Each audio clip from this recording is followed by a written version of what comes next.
รุ่งอรุณเบิกฟ้าทั่วล่าแจ่มแสงธรรมแย้ม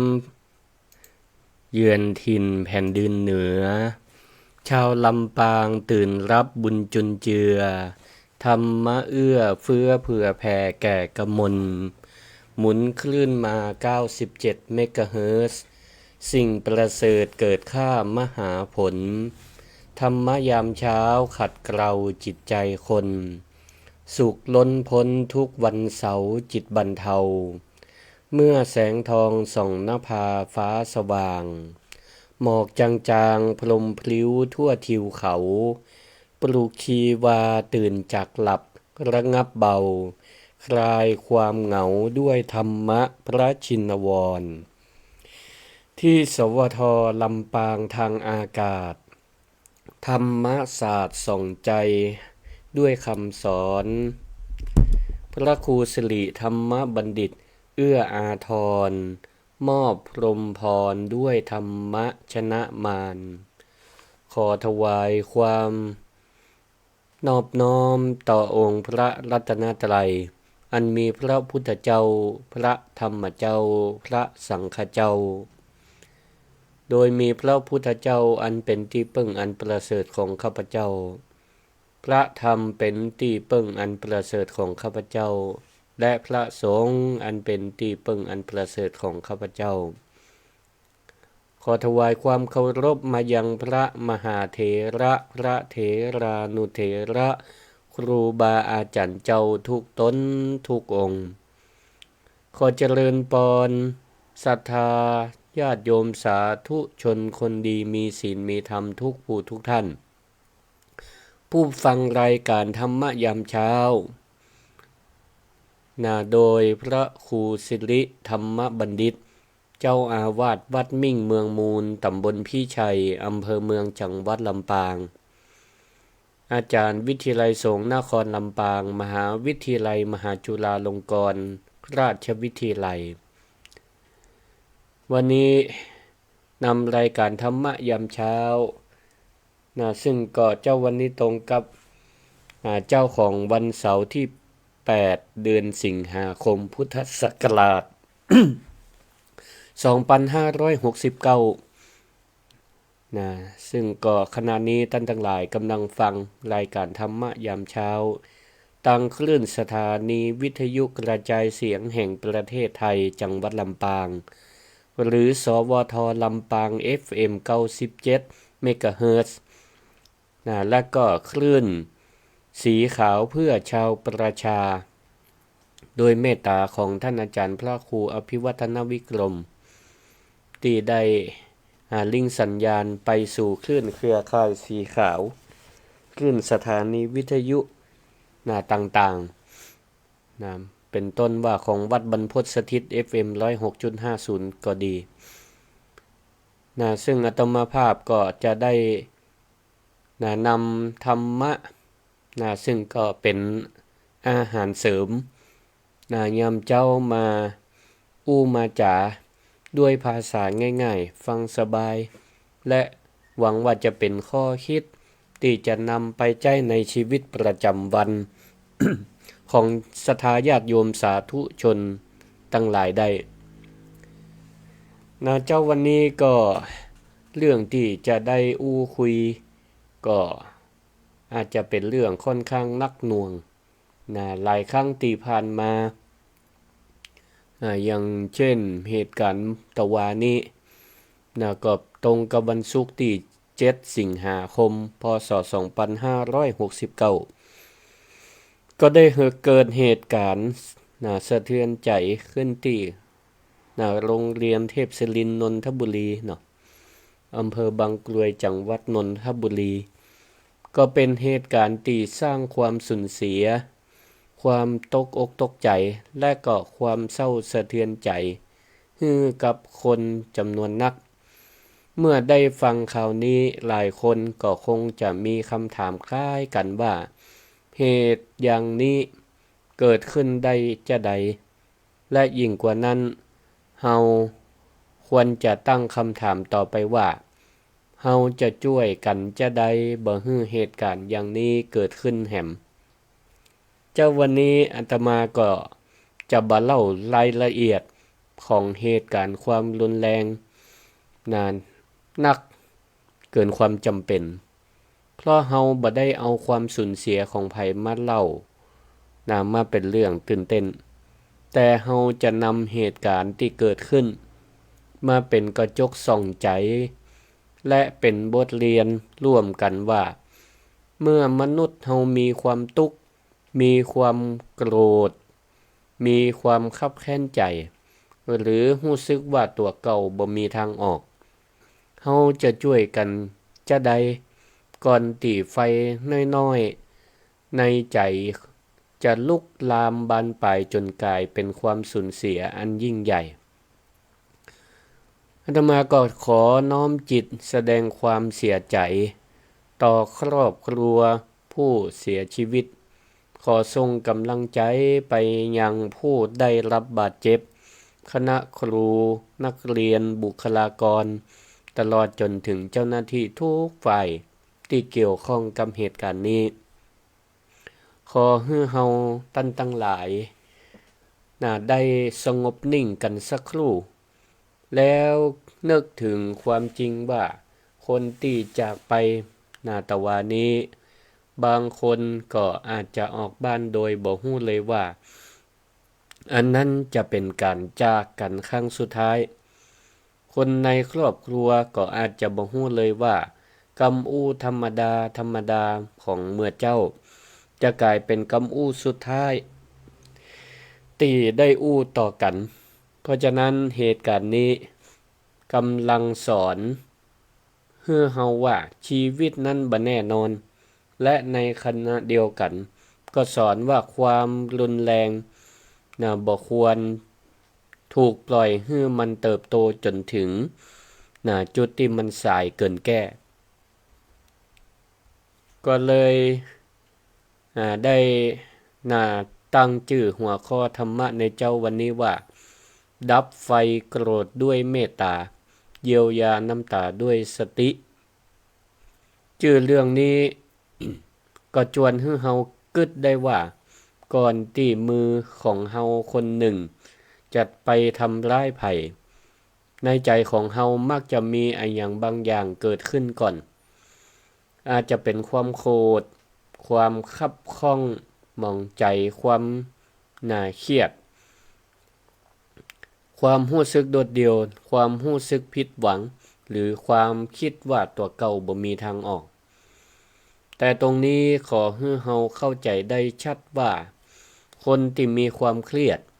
หรือมีปัญหาทางจิตใจบ่ได้หมายความว่าเฮาจะเป็นคนใจความรุนแรงเสมอไปเฮาบ่ควรตีตาผู้ที่มีปัญหาทางใจว่าเป็นคนอันตรายในทางตรงกันข้ามคนที่กำลังทุกข์ต่างหากที่ควรได้รับการรับฟังได้รับการช่วยเหลือและก็ได้รับการดูแลอย่างเหมาะสมเพราะฉะนั้นคำถามสำคัญของวันนี้บ่ใช่เพียงว่าภัยพิษแต่คือเฮาจะช่วยกันดับไฟตั้งแต่ยังบ่เป็นประกายไฟได้จะใดโรงเรียนในความรู้สึกของหมู่เฮาทั้งหลายคือสถานที่แห่งการเรียนรู้เป็นสถานที่พ่อแม่พาลูกไปส่งในตอนเจ้าแล้วก็เชื่อว่าตอนแลงลูกก็จะกลับบ้านอย่างปลอดภัยโรงเรียนควรเป็นสถานที่ที่ละอ่อนได้พบปะครูพบปะเปื้อนได้เรียนหนังสือได้วิ่งเล่นได้ไข้หัวและก็ได้เจริญเติบโตขึ้นทั้งความรู้และก็คุณธรรมเพราะฉะนั้นเมื่อความรุนแรงเกิดขึ้นในโรงเรียน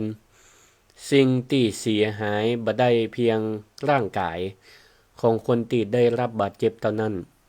แต่ยังมีความรู้สึกปลอดภัยของละอ่อนครูผู้ปกครองและก็คนในสังคมโดยละอ่อนบางคนอาจจะได้รับบาดเจ็บทางกายแต่ภาพหรือเหตุการณ์ที่หันอาจจะติดอยู่ในใจแห่มมึน ครูบางคนอาจปลอดภัยแต่ยังรู้สึกตกอกตกใจและก็หวาดกลัวพ่อแม่จำนวนนักเมื่อได้ยินข่าวอย่างอี้ก็อาจจะมีอคตินะอาจจะอดกึดบ่ได้นะว่าเป็นว่าลูกของเฮานั้นที่ไปโรงเรียนตึงวันจะปลอดภัยได้หรือไม่สิ่งเหล่านี้ก็เรียกว่าเป็นบาดแผลที่พ่อมหันต์เพราะฉะนั้น หลังเกิดเหตุเราก็ต้องช่วยกันรักษาทั้งบาดแผลของร่างกายและก็บาดแผลจิตใจแต่ขณะเดียวกันเราก็ต้องระวังแห่งเรื่องหนึ่งก็คืออย่าปล่อยให้ความกลัวกลายเป็นความเกลียดและอย่าปล่อยให้ความโกรธต่อผู้ก่อเหตุทำให้เราตอบโต้ด้วยถ้อยคำรุนแรงเหียเองเพราะไฟย่อมประดับด้วยไฟถ้าเราหันความรุนแรงแล้วตอบด้วยความรุนแรงแห่มแบบหนึ่งเช่นด่าเปิ้นสาปแช่งเปิ้นเหยียดหยามหรือยุยงให้เกิดความเกลียดชังเฮาก็อาจจะกำลังไปเติมเชื้อไฟเข้าไปแห่มโดยที่เฮาบ่ฮู้ตัวพระพุทธศาสนาจึงบ่ได้สอนเพียงว่าอย่าฆ่าอย่าทำร้ายกันเท่าอัน แต่ทรงสอนไปถึงต้นเหตุว่าอย่าปล่อยให้ความโกรธความพยาบาทและก็ความอาฆาตฝังตัวอยู่ในจิตในใจเฮาพระพุทธองค์ก็เลยตรัสพระคาถาในพระธรรมบทในหมวดโกทวักว่าอักโกเทนะชิเนโกทังอาสาธุนาชิเนชิเนกัทลิยังทาเนนะสัจเจนาลิกะวาทินังก็แปลว่าพึงชนะความโกรธด้วยความบ่โกรธพึงชนะคนบ่ดีด้วยความดีพึงชนะคนตรณีด้วยการฮื้อพึงชนะคนอู้เท็จด้วยคำสัตย์นี่ คำสอนนี้นะฟังดูเหมือนง่ายเนาะพึงชนะความโกรธด้วยความบ่โกรธนี่นะแต่เวลานำไปปฏิบัติแต่นี่ก็บ่ง่ายเพราะเวลามีคนมาอู้ดีกับเฮาก็จะอู้ดีตอบได้อย่างบ่ยากแต่พอเวลามีไผมาอู้แหงกับเฮาดูถูกเฮาทำให้เฮาเสียหน้าหรือทำให้เฮาเจ็บใจนั่นแหละเป็นเวลาที่ธรรมะต้องทำงานการบ่โกรธบ่ได้หมายความว่าเฮาต้องยอมคนทุกเรื่องเมตตาบ่ได้หมายความว่าไผทำผิดก็ปล่อยไปถ้ามีอันตรายเฮาก็ต้องหยุดอันตรายถ้ามีผู้กระทำผิดเฮาก็ต้องดำเนินการตามกฎหมายถ้ามีคนกำลังเสี่ยงจะทำร้ายตนเองหรือผู้อื่นเฮาก็ต้องรีบช่วยรีบขอความช่วยเหลือเพราะเมตตาที่แท้จริงต้องเดินคู่กับปัญญาลองนึกถึงเวลาไฟไหม้บ้านถ้าเฮาหันไฟลุกอยู่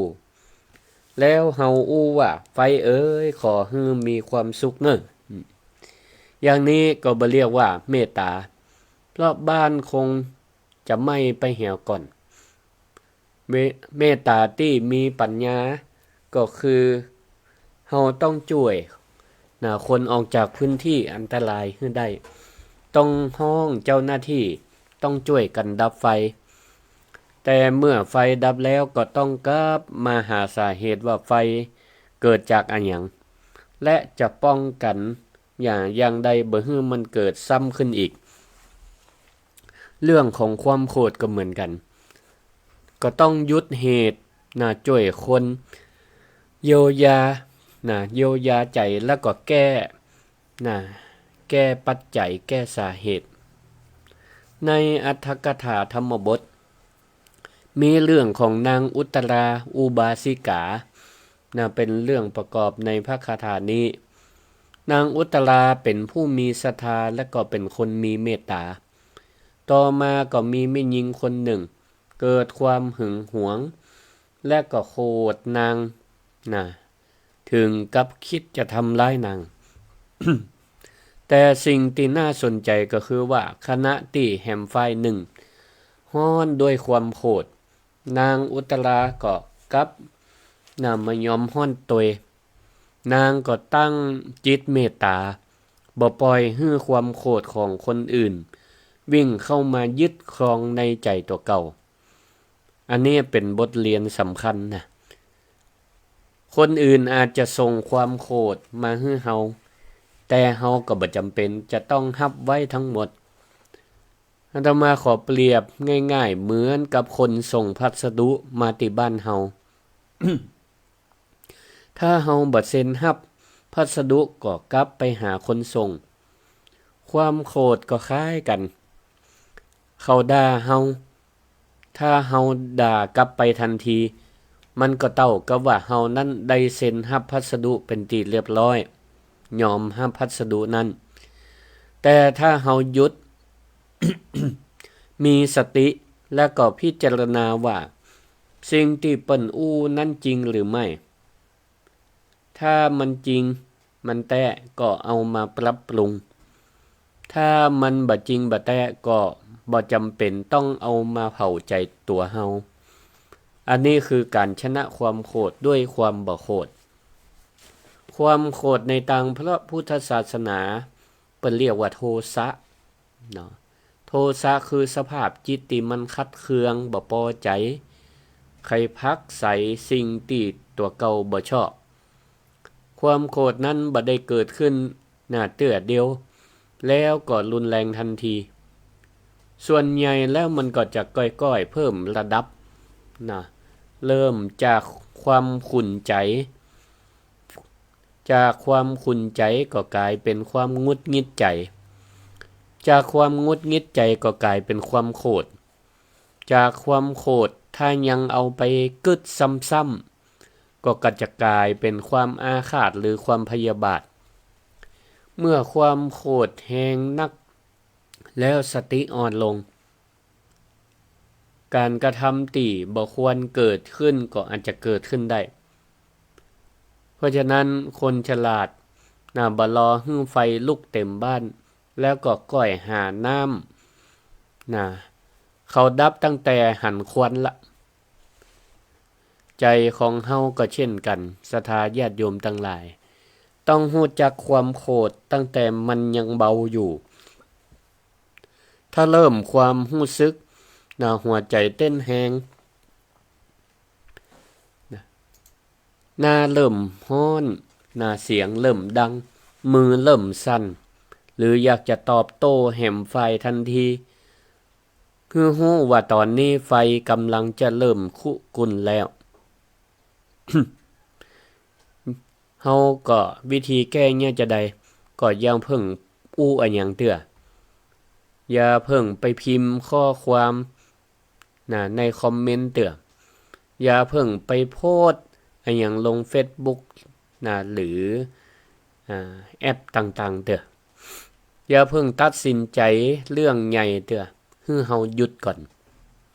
เพราะกำอู้เวลามันโคตรเนี่ยท่านทั้งหลายก็เหมือนกับลูกธนูที่ยิงออกไปแล้วก็มันห้องกลับมายากข้อความในโทรศัพท์ก็เหมือนกัน พิมพ์ตอนโคตรใจเวลาบกิวิเวลาเฮาอ่านข่าวอย่างเช่นกรณีตะวาเนี่ยอ่านข่าวปุ๊บ แล้วเฮาก็รีบ ขอสมาภัยเนาะแล้วเฮาก็รีบพิมพ์ตอนมันโคตรใจเวลาบกิวิแต่บางทีก็ต้องใจเวลาหลายเดือนเพื่อขอโทษกันมือถือมีปุ่มส่งแต่ใจของเฮาก็ต้องมีปุ่มหยุดตัวเหมือนกันตรงนี้เปิ้นฮ้องว่าเฮาตักอารมณ์ได้หรือตาม ธรรมพระราชทานขององค์พระบาทสมเด็จพระวชิรเกล้าเจ้าอยู่หัวพระองค์ทรงแนะนำว่ามันตักอารมณ์ยาเม็ดข้อเม็ดที่2 มีสติเรียกสติคือความสามารถรู้ทันว่าตอนนี้ใจเฮาเป็นจะใด โคตรก็ฮู้ว่าโคตรเสียใจก็ฮู้ว่าเสียใจกลัวก็ฮู้ว่ากลัวเมื่อฮู้ตันเฮาก็มีโอกาสเลือกว่าจะใดต่อ หันก็เมื่อเหตุการณ์แต่ว่าคุณครูที่เปิ้นมีสติเปิ้นก็พานักเรียนออกจากที่มันบ่ปลอดภัยไปสู่ในที่ปลอดภัยเรียกเจ้าหน้าที่ที่เกี่ยวข้องเจ้าหน้าที่ตำรวจก็ได้มาระงับเหตุเฮาอาจห้ามความโกรธบ่ให้เกิดเลยบ่ได้แต่เฮาฝึกบ่ให้ความโกรธเป็นคนถือพวงมาลัยชีวิตของเฮาได้อาตมาก็จะขอเปรียบความโกรธเหมือนกับคนเมาที่พยายามลู่พวงมาลัยรถถ้าเฮายกพวงมาลัยให้เขาก็จะขับรถไปจนอันหยังก็บ่ฮู้หน้าที่ของสติก็คือบอกว่าหยุดก่อนอันนี้คือชีวิตของเฮา เฮาก็ต้องเป็นคนขับเองเพราะฉะนั้นขอให้จำประโยคหนึ่งว่าโคตรได้แต่บ่ทำร้ายเสียใจได้แต่บ่ทำลายผิดหวังได้แต่ก็ต้องหาทางออกที่บ่เบียดเบียนจากเหตุการณ์ที่มันเกิดขึ้นแต่ว่านี้อาตมาภาพก็จะขอจวนพ่อแม่ผู้ปกครองและคุณครูทั้งหลายคิดแหมเรื่องหนึ่งบางครั้งก่อนปัญหา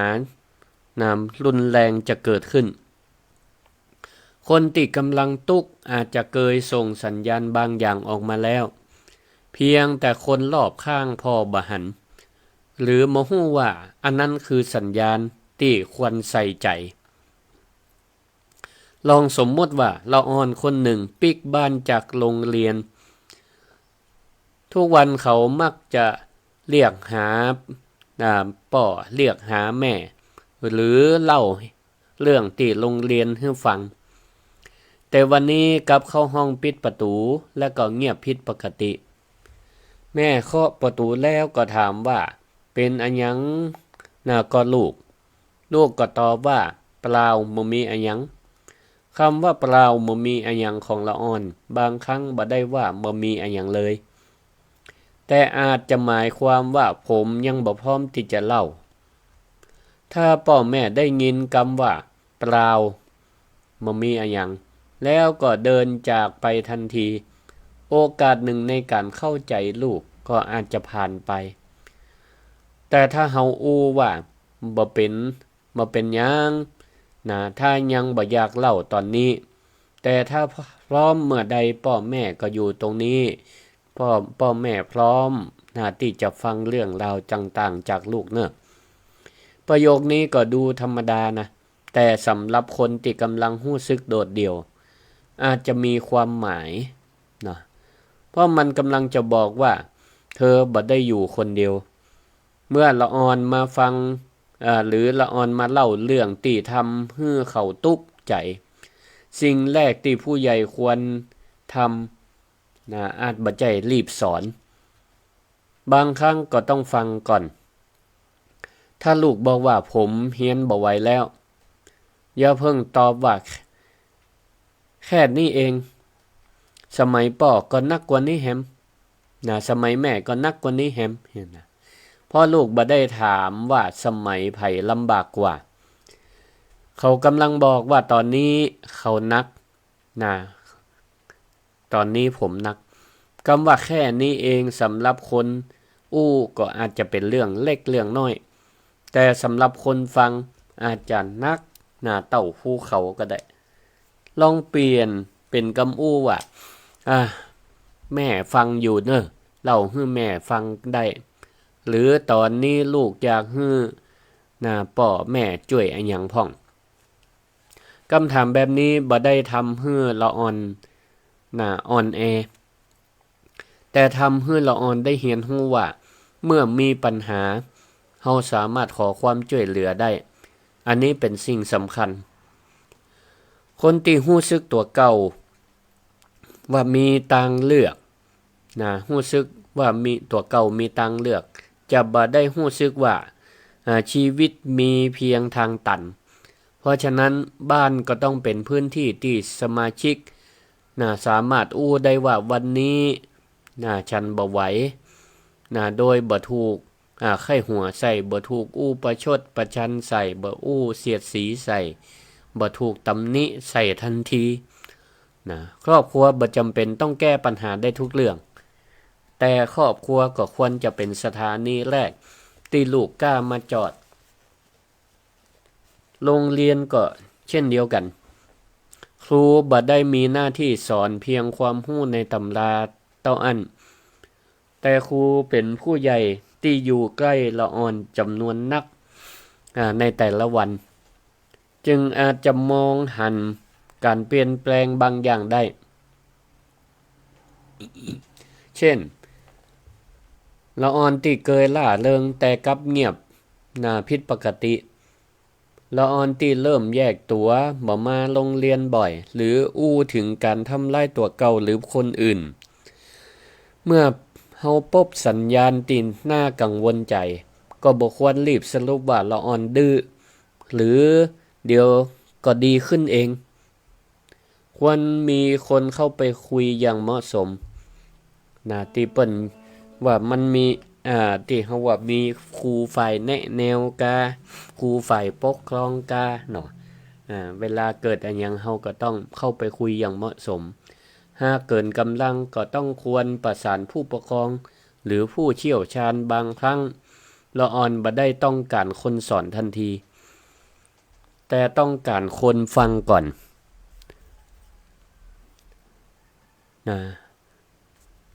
อาตมาก็เทศบรรยายเป็นชั่วโมงแต่ถ้าคนฟังปิดใจต่อให้เทศดีขนาดไหนธรรมะก็บ่สามารถจะเข้าถึงไปถึงพ่อแม่ศรัทธาคนฟังได้คนพ่อแม่และครูก็เช่นกันก่อนจะสอนก็ต้องเปิดประตูใจเฮียก่อนเห็นเรื่องหนึ่งที่สำคัญก็คือสิ่งแวดล้อมต้องปลอดภัยสิ่งใดที่อาจสร้างอันตรายร้ายแรงได้ก็ต้องมีการจัดเก็บและควบคุมอย่างเหมาะสมบ่ปล่อยให้ผู้ที่บ่ควรเข้าถึงสามารถเข้าถึงได้ง่ายปัญญาบ่ใจเพียงการฮื้อเรื่องแล้วมาถามว่าไผผิดรอให้มันเกิดเรื่องแล้วมาถามว่าไผผิดปัญญาที่ดีคือถามล่วงหน้าว่าอันหยังอาจผิดพลาดก็ได้และเฮาป้องกันไว้แล้วหรือยังอันหยังก็สามารถผิดพลาดกันได้แล้วเฮาป้องกันไว้หรือยังหลักธรรมในวันนี้ก็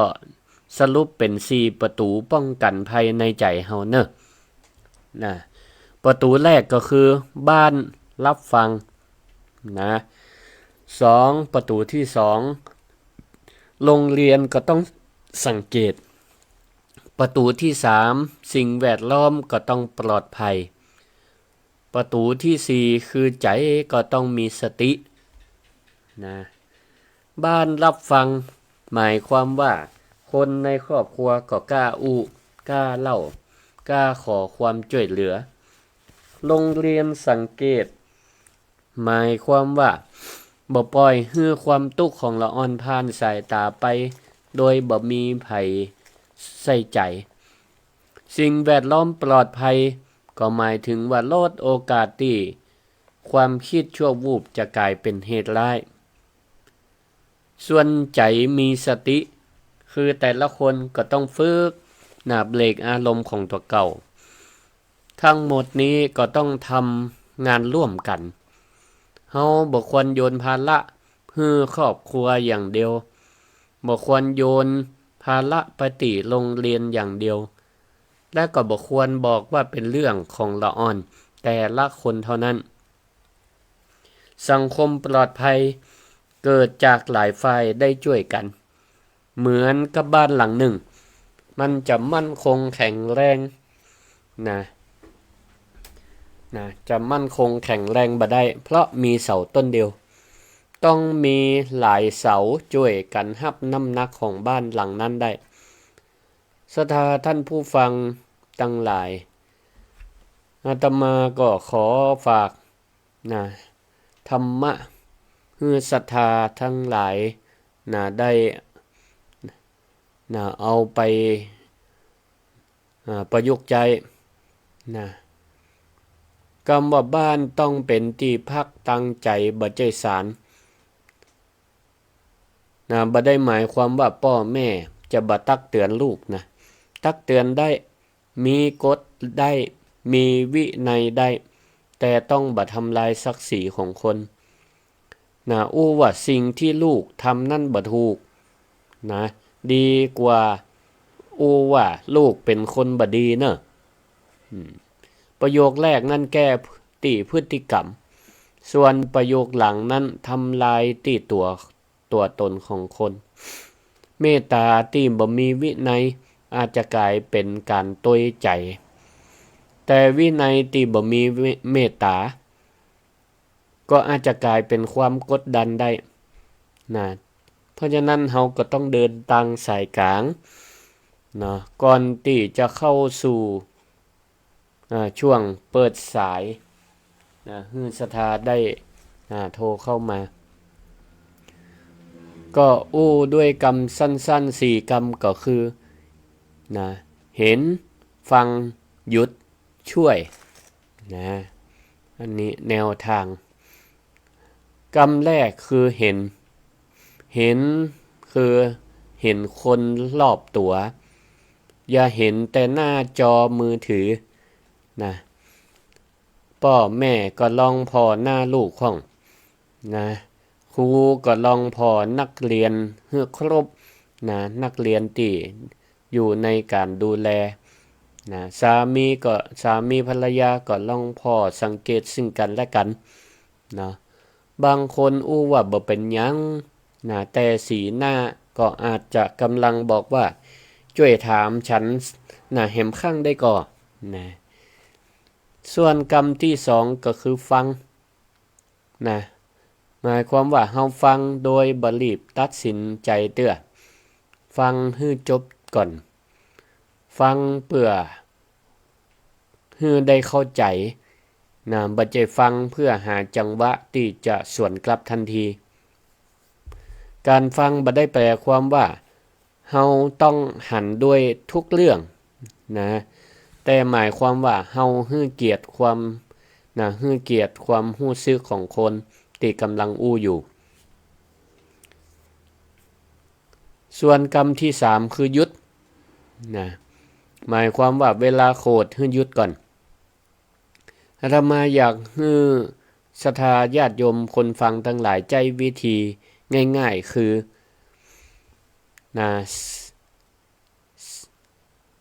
สืบลมหายใจหายใจเข้าก็ฮู้หายใจออกก็ฮู้อันนี้เป็นห้องว่าตักอารมณ์ตัวเก่าได้ฮู้ว่าตัวเก่าโคตรก็ฮู้ยังบ่ต้องอู้ยังบ่ต้องพิมพ์อันหยังลงไปเตื้อเวลารู้สึกโคตรยังบ่ต้องส่งข้อความอันหยังไปเตื้อยังบ่ต้องตัดสินใจว่าคนนี้ผิดคนนี้ถูกเตื้อถ้าเฮายังโคตรนักก็ให้เดินออกจากสถานการณ์นั้นก่อนบ่ใช่เดินหนีปัญหาแต่ให้เดินออกมาเพื่อตั้งสติแล้วก็ใจปัญญาเข้ามาแทนส่วนกรรมที่4คือช่วย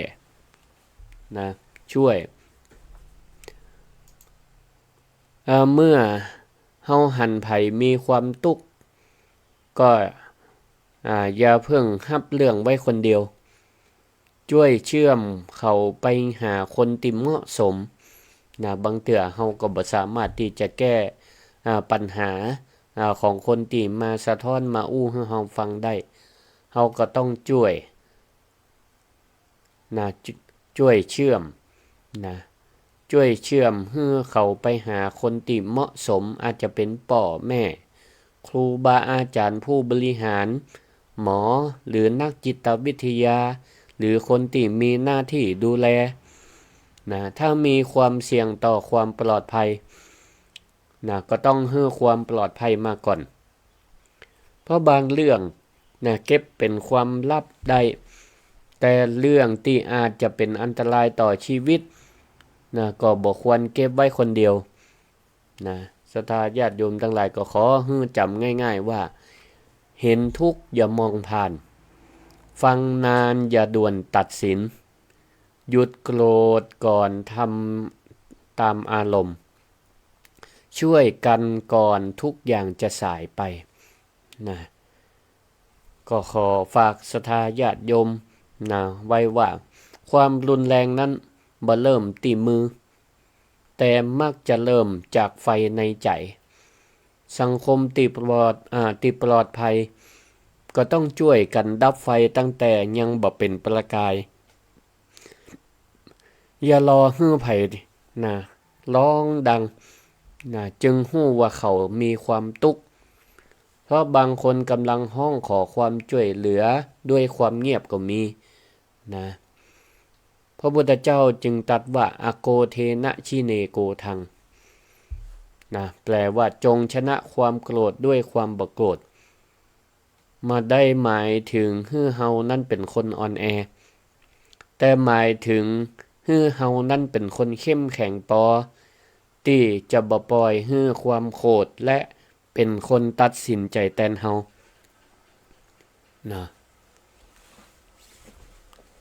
ก็ศรัทธาญาติโยมท่านทั้งหลาย จากที่เฮาได้ฟังอาตมาได้เอาเหตุการณ์ที่มันเกิดขึ้นจริงแล้วเอามาเป็นข้อคิดเป็นข้ออุทาหรณ์เพื่อที่เฮาท่านทั้งหลายจะได้หาแนวทางป้องปรามร่วมกันในโอกาสต่อไปเพื่อว่าเหตุการณ์มันเกิดขึ้นกับคนใกล้ตัวของเฮาก็ช่วยกันลองสังเกตบ่ว่าจะเป็นคนในครอบครัวของเฮาสังเกตพอว่าเปิ้นมีปัญหาอะไรหยังก็แล้วเฮาก็จะได้ช่วยกันป้องปรามช่วยกันหาแนวทางแก้ไขบ่ให้เปิ้นนั้นได้อยู่ลำพังได้แก้ปัญหาลำพังตัดสินใจโดยลำพังเพราะบางเทื่อบางทีก็อาจจะขาดสติขาดปัญญาเฮาก็ต้องเข้าไปช่วยระงับยับยั้งเหมือนกับเฮาหันไฟที่มันกำลังเกิดประกายไฟน้อยๆเฮาก็ช่วยกันเข้าไปช่วยดับไฟเพื่อเมื่อฮื้อประกายไฟน้อยๆนั้นกลายเป็นไฟอันกล่องใหญ่ให้มันลุกลำบานปลายให้มันเป็นปัญหาในอนาคตได้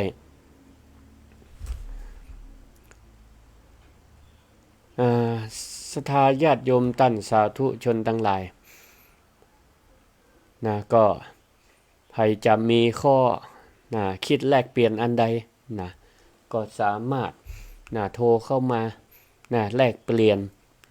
แสดงความคิดเห็นแต่บักฮือมันรุนแรงงดการงดการโคดใส่กันงดการด่าทอหยังกันแต่เฮาสามารถแนะนำวิธีการในอนาคตตั้งหน้าได้เพื่อบ่ฮื้อมันเกิดเหตุการณ์ซ้ำแหมได้และหรือไผมีแนวคิดดีๆในการอบรมแนะนำลูกหลานคนในบ้านหรือไผเคยมีประสบการณ์ในการที่เฮา ช่วยกันเพื่อลดอารมณ์หรือเฮาเป็นผู้ตักอารมณ์อันนี้สำคัญเนาะเรื่องการตักอารมณ์เนี่ยมันต้องฝึกมันบางคนนี่แทนจัดติว่าจะตักอารมณ์กลายเป็นตามอารมณ์นี่มันก็ปล่อยให้อารมณ์นั้นมันนำจักจุงเปิ้นฮ้องว่าปรุงแต่งเมื่อสิ่งใดเกิดขึ้นโดยตั้งตาตั้งหูจมูกลิ้นกายใจเข้ามาแล้วมันเป็นกิเลสเฮาเรียกว่าเป็นข้าศึกเข้ามาแล้วเนี่ยถ้าเฮาบ่ตักอารมณ์เหล่านั้นตาหันลูกหูได้ยินเสียงจมูกได้กลิ่นลิ้นได้รสกายได้สัมผัสแล้วมันก็เกิดอารมณ์อารมณ์โกรธอารมณ์แห่งความอยากได้ความโลภความหลงถ้าเฮาบ่ฮู้จักตักอารมณ์มันก็จะปาจิตปาใจเฮาไปปาตาหูจมูกลิ้นกายใจเฮาไปปรุงแต่งฮือแสดงออกมาทางกายกรรมวจีกรรมมโนกรรมแล้วก็อกุศลธรรมทั้งหลายมันก็จะมาจักจุงก่อให้เกิดการเบียดเบียนการเบียดเบียนทะเลาะวิวาทกันการด่ากันด้วยถ้อยคำรุนแรงหรือปามือให้เฮาไปกดพิมพ์อันหยังต่างๆด่าแจ้งกันตามอารมณ์นี่อันนี้นี่เฮาก็พึงระมัดระวังแต่ถ้าเฮาตักอารมณ์ได้นั่นก็คือเป็นการห้องสติเข้ามาสตินี่ก็เหมือนกับเจ้าหน้าที่ตำรวจ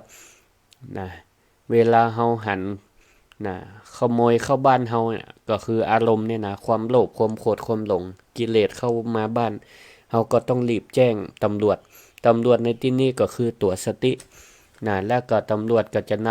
ำกองกำลังคือปัญญาเข้ามาช่วยระงับเหตุได้อันนี้ก็เป็นสิ่งที่เฮาพึงทำอยู่เสมอทำเป็นประจ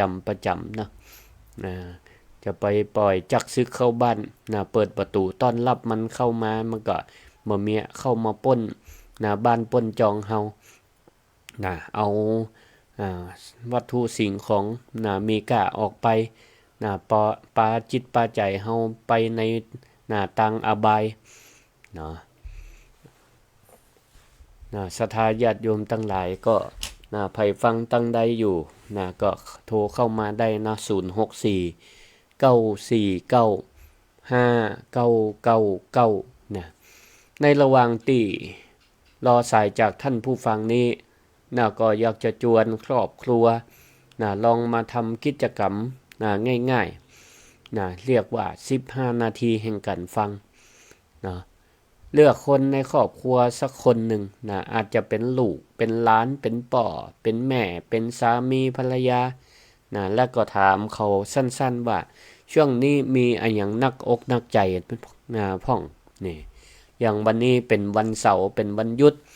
ลูกหลานก็หยุดบ่ได้ไปโรงเรียนก็ศรัทธาญาติโยมทั้งหลายก็ฟังไปตกอกตกใจแล้วก็แก้ปัญหาโดยที่ว่าเหตุการณ์เกิดขึ้นในโรงเรียนแต่ว่าวันผูกวันฮือวันจันทร์ก็บ่ต้องไปโรงเรียนละมันอันตรายก็บ่ถึงขนาดนั้นก็บ่ถึงขนาดนั้นเพียงแต่ว่าเฮาก็มีสติในการตั้งในการอู้กันเจริญปอนไม่จ้าเจ้าท่านครูเจ้าแม่ยังด้านไรนั่นใจตำบลตะนิ้ว94เนิ่นฟังเท่าอย่าง99เด้อเจ้าฟังขึ้น99สันมีเจ้าของอะไรนี่เจ้าเจียงไฮ้ล่ะเจ้าจังไห้สาธุกำลังใจที่อันคนเสียชีวิตเนาะเจ้านายแม่ว่าเสียใจอันชีวิตเขาสอนลูกสอนหลานมันต้องรู้จังจะสอนอย่างใดเนาะแล้วออกมาเดียวนะน่ากะสอนดีก็ดีสอนให้ก็ให้ถ้าครูเจ้า เออ เป็นหยังก้อยแนะนำสอนมันๆเนาะเขาจะได้ซึมซับเอาก็น่าจะเชื่อมเขาได้ใจเนาะสาเป็นธุกำลังใจเนอะเจ้าสาธุขอบคุณหลายเน้อเจริญพรแต่เป็นกำลังใจเนอะ เจริญพรเจ้าไอ้สายจังตันปะปูเจ้าแม่แม่พิสมัยฟังขึ้นใดอันวัดบรรพตเจ้าวัดบรรพตสถิตเนาะเจ้าชัดเจนชัดเจนดีสาธุสาธุเจ้ายังพระอาจารย์อันยังทันว่าครูว่าทั้งนั้นเนาะเนาะความเกิดมันตื้อมาใจดีเนาะยังเขาไปไหนเขากระทบทางเขาก็ระงับจิตใจเนี่ยโอ้ถ้าเขาโตต่อไปก็มีความดีขึ้นมาเนาะใจละนะก็เสียเขาคุยเนาะแม่นละจิตใจฮะเขาก็ผ่านผลไปมาบ้านก็ดีขึ้นมาเนาะแม่นละระงับความโคตรแล้วก็มาอันพิจารณาเอาน่ะเปิ้นที่เขาว่าเฮาเนี่ยมันแต้กออย่างงี้กะใจก็หยับจดไปซ้ำเนาะมีหมดเนาะจึงมีเนาะคนเฮาเนาะแต่กับปรับปรุงนะบ่แต่กับบ่ถ้าไปอันนี้มันใส่ใจใจระงับจิตใจเลยเนาะสาธุนะขอบคุณเจริญพรเจริญพรเจ้ากับภาษาเจ้าท่านแม่นหยังก็แม่คำนวณบันทินดำเฉยสอนของปานเจ้าเมืองปานฟังขึ้นใดแม่ฟังดันดินเห็นแล้วนะเชียงใหม่เจ้าสาธุเจ้าถึงเรื่องละออนนี่แม่ว่าเป็นใจคนใหญ่ก็ประมาณนั้นเนาะก็ต้องช่วยกันเนาะบ่โทษไผบ่โทษไผบางก่อนนี่มาประเมินที่จังหวัดบุรีรัมย์ที่บ้านหนูเบาอำเภอละหารทรายน่ะบ้านน้องนั่นป.6มันจะเป็นเพื่อนกับหลานเบาน่ะแล้วก็พ่อแม่ใหญ่กันแล้วก็พ่อเป็นทหารไปอยู่กรุงเทพแล้วก็อยู่กับยายกับปู่แล้วก็รถนั้นมันรู้รถเครื่องนั้นนะก็โทรหาพ่อบอกขอรถสักกันพ่อก็ว่าซ่อมไปก่อนคิดแต่ก็ว่าซ่อมไปก่อนซ่อมไปก่อนนี่เนาะสั้นๆแม่สั้นๆเดี๋ยวมีสายเข้าเด้อเจ้าพูดถึงว่าร้อนน่ะมันโดดจังสิลงมาเหี้ยเจ้าก็มีเหตุปัจจัยหลายอย่างต้องช่วยกันบ่โทษไผเจ้าสาธุเนาะเจ้ากับไปสาเจ้าเจริญพรเจ้าสาธุเจ้าญาติโยมแม่หยังตาจางเลี้ยงหนองร่องเจ้าละปูนเนาะสาธุเจ้าฟังอยู่เนาะฟังตั้งเมื่อใดเจ้าแล้วเจ้าสาระน่ารู้นี่ดีเจ้าสาธุนะนี่เอาไปประยุกต์ใจเอาเนาะตึงตัวตึงเปิ้นเจ้าละอ่อนไปเดียวต้องทำใจเนาะก็ต้องช่วยกันนะช่วยกันอบรมสั่งสอนแนะนำกันสาธุเนอแม่เจริญพรเจ้ากับบริษัทเจ้าท่านพระครูแม่สุกี้แม่สุกแก้วเนาะเจ้าบ้านศิลาพรสิทธิ์เตี้ยมโนละปูนะสาธุหวานท่านพระครูมาธรรมะเจ้ามาแล้วเจ้าชัดเจนดีเนอะชัดเจนดีสาธุ98.75ว่าโทษต้องสักแม่เจ้าท่านพระครูสาธุขอบคุณหลายติดตามเนอะประเดี๋ยวนี้คนมาเดี๋ยวนี้สองมันจะเกิดมันก็ตึงเกิดต้องใช้สติเนาะแม่นละใช้สติจะสอนลูกสอนหลานเนาะก็ใช้สติกล้วยสั่งกล้วยสอนเอาอย่าไปใช้ความรุนแรงใส่ข่าวนะเจ้าแม่นถูกต้องเจ้าสาธุเจริญพรสาธุเด้อเจ้าเด้อเจริญพรเจ้าไว้ใส่เจ้าท่านพระครูเจ้าอย่ามาไล่ตกใจนะเจ้าสาธุเ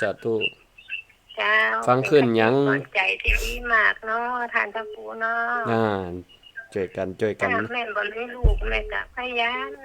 สอนหลานเนาะท่านพระครูดีมากเวลาเขาไปโรงเรียนมาหน้าตาบางงามแม่ก็เข้าไปหาไปก่อนเฮามีปัญหาหยังลูกแม่ยายฟังของเราลูกอย่างนี้ก็ดีเนาะดีกัดละอ่อนจะได้อุ่นใจเนาะ ว่า เจ้า มีคนคอยถามคอยห่วงใยเขาก็กล้าอู้ เจ้าเจ้า สาธุสาธุ เจ้า ขอบคุณแม่ เจ้า มาลัยเจริญพร เจ้าทางพระคุณเจ้าทานพระ สา คุ ธุ ณเจ้า อยู่ดีมีสุข เจ้า เจริญพร เจ้า เจริญพรแม่แก้วแม่แก้ว เจ้า สาธุ ชัดเจนดีเด้อ ชัดเจนดีสาธุฟัง เจ้า ขึ้นได้ฟังขึ้นได้ พุทธทิศนะกะ สาธุดีละขอบคุณหลายที่โทรหากันเนอะ เจ้าเจ้าเจ้าเป็นกำลังใจ ขอบคุณเจริญพรเจริญพร เจ้า ขอบคุณทุกสายเนาะนะก็อย่างตะกี้ที่อูคันไว้ว่าเวลาเฮาหันลูกหลานบ่สบายอกบ่สบายใจเฮาก็ฮื้อถามถามละอ่อนหนักอกหนักใจหยังพ่องมีหยังจะแบ่งปันมีหยังจะแบ่งปันให้พ่อให้แม่ได้ฟังพ่องเฮาก็ตั้งใจฟังตั้งใจฟังก็เมื่อฟังแล้วก็ฟังสอนเตื้อบ่ต้องรีบสอนบ่ต้องเล่นโทรศัพท์บ่ต้องเปิดโทรทัศน์แค่ตั้งใจฟังอย่างแต้ๆเนาะบางบ้านนี่ก็อาจจะพบว่าอยู่ด้วยกันตึงวันแต่บ่เคยฮู้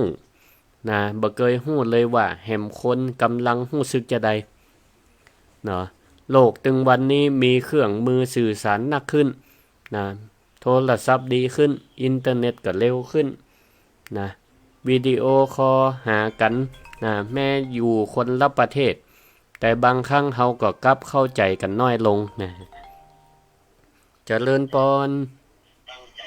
ภาษาเจ้า แม่หยัง แม่ทองสุกเจ้า ฟังอยู่ทางใดแม่ อันพดชลิตเจ้า เจ้าแม่ทองสุกมานังแลน่ะ แม่ทองสุกเนาะ เจ้า อยู่นังแล อันท่านพระครูเจ้า สาธุ ที่ท่านพระครูมานี่เนี่ยว่ามันสุดยอดเลยนะเจ้า เจ้า สุดยอด สรุปแล้ว ดูหนังดูละครให้ย้อนดูตัวมั่ง แม่นถูกต้อง เจ้าเนาะ สาธุ เจ้า สาธุ ขอบคุณ เจ้า เจริญพรอยู่ดีมีสุขเนอะสาธุ เจ้า เจริญพร กาไปสาเจ้าท่านพระครู เจริญพรเนอะแม่ อย่าไป เทียน เห็นแก้ดอกยางพังอยู่นะเจ้า สาธุขอบคุณ ไอ้ขอบคุณเลยท่านพระครูเลยวันนี้ถ้าได้เอาคาถาคนไหนพังเขาสอนลูกสอนหลานแล้วนะเจ้าแล้วอีกดูได้แล้วค่ะพระครูนะ ดีละ ถ้าเข้าใจเขาเข้าใจกันแล้วคนเขาบอกพังก็เขาถึงแบบพังเรื่องของพระครูนะจะเป็นกำลังใจให้นะเจ้า ขอบคุณหลายเนอะขอบคุณหลายสาธุเจริญพร จ้า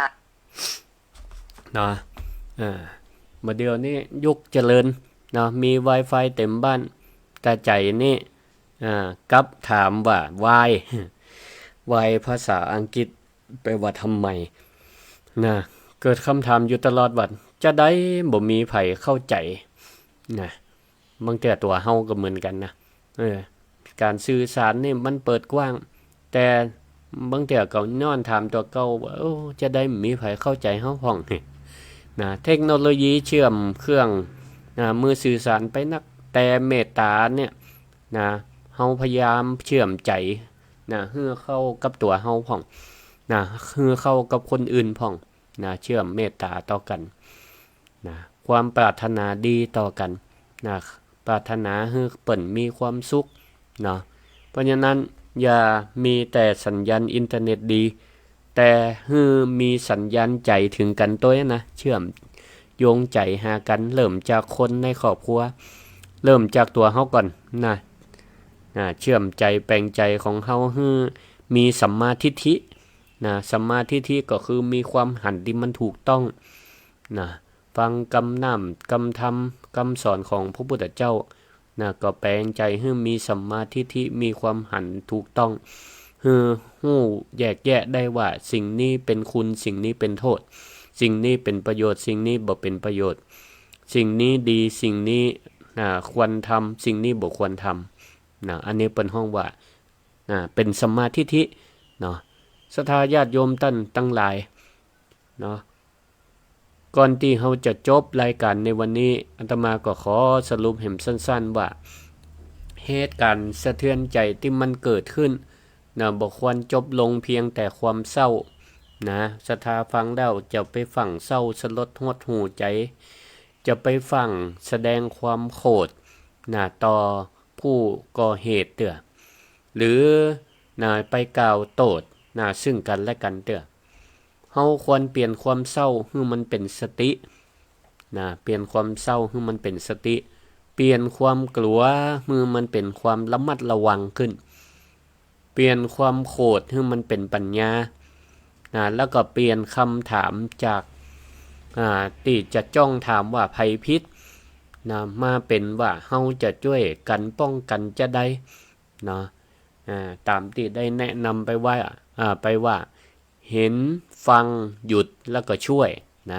เห็นความทุกข์ก่อนที่มันจะสายฟังด้วยหัวใจโดยบริบตัดสินใจหยุดอารมณ์ตักอารมณ์ก่อนที่จะทำให้ต้องเกิดความเสียใจเสียหายและก็ช่วยคนที่กำลังทุกข์ให้พบทางออกที่ปลอดภัยก็ขอฝากไว้ว่าโกรธให้รู้ดูให้ทันทุกข์แบ่งกันฟังด้วยใจเมตตาคู่ปัญญาพาปลอดภัยดับไฟใจก่อนภัยมันจะลุกลามก็เอาละได้อูจากับศรัทธามาพอสมควรแก่เวลาก็ขอยุติไว้เพียงเท่านี้ก่อนก็ขอความสุขความเจริญจงมีแก่ทุกท่านอายุวันโนสุขังปะลัง